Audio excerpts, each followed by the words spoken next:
while you guys take some minutes to collect some questions, we're going to start things off. Joseph, you told me that this is a script that originated before the pandemic, or there was an idea well before the pandemic, because it was you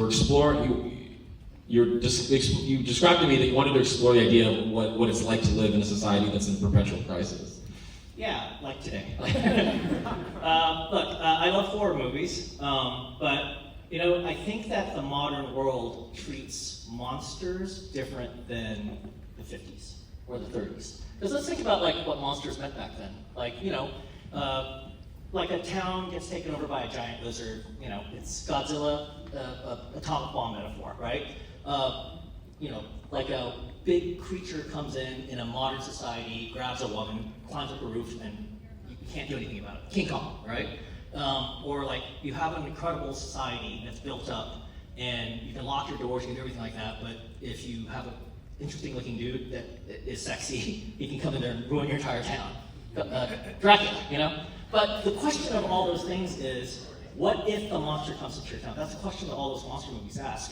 But I believe that we live in a world where we've seen the monster. We've seen 9/11, we've seen COVID, we've seen political situations and things like that we can't control. And you know what happens? We live with it. It's like we kind of ignore it at a certain point.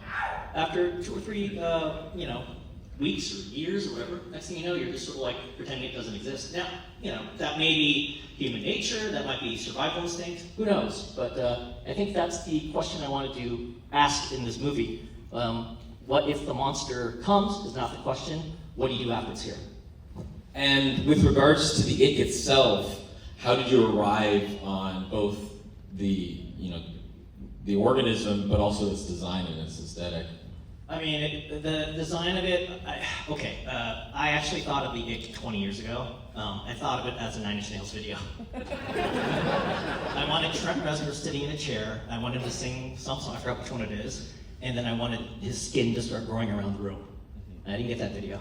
But then I thought, sometimes I think some things are good as videos, but why waste it? So I waited.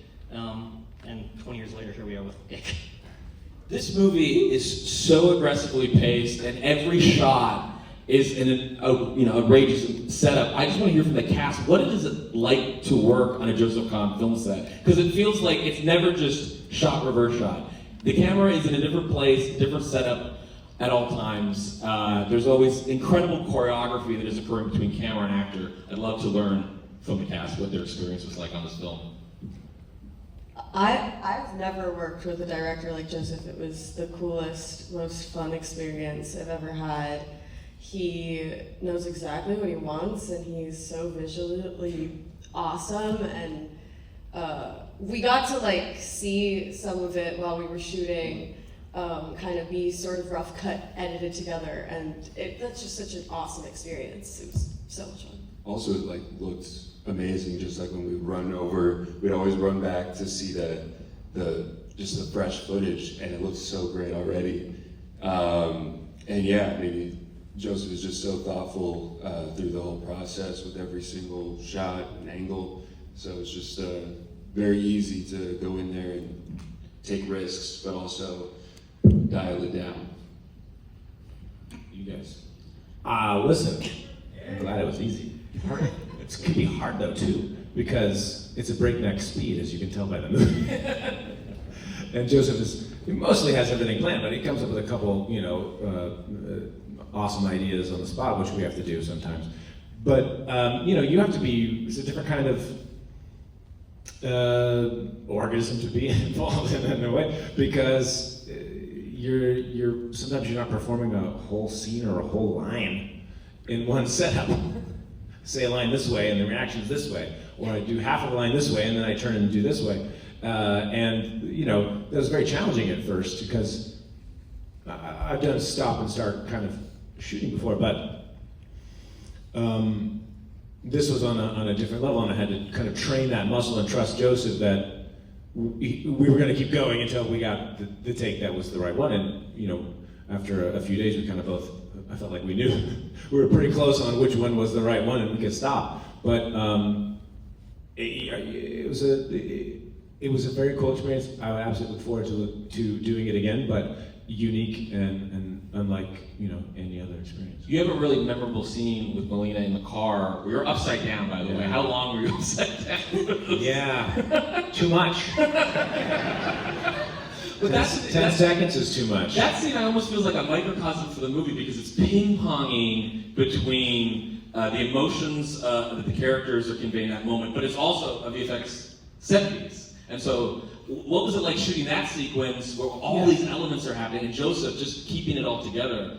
Yeah. Well, Malina and I had to try to keep trying to understand exactly what was going to actually be on screen and keep the pace, but also there's the tension, but also we're having this big conversation. So it was a little bit challenging at first, but then it was fun because we were just having the comedic conversation-ish and heartfelt also with the ick growing outside and impending doom not far away.